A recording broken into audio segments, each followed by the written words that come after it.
Hey guys, I'm Jerry Miculek, and I want you to know that you cannot always count on clickbait. So I'm here to kind of address the recent accusations that Smith & Wesson M&Ps will fire out of battery. So let me show you. What you see here is an M&P with the slide and barrel out of alignment. If I pull the trigger, nothing will happen. The deactivation system in the gun does not allow the trigger to engage the striker.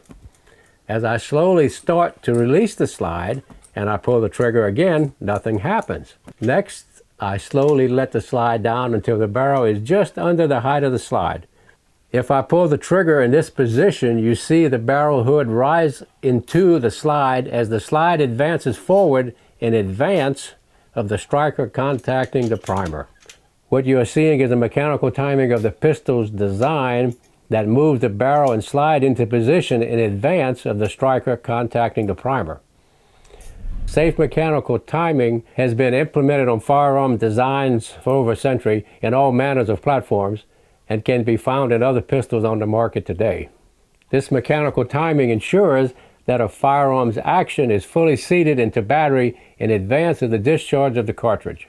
You can be assured that this mechanism is on the vast majority of your firearms, ranging from your semi-auto pistols to your oldest bolt-action rifle.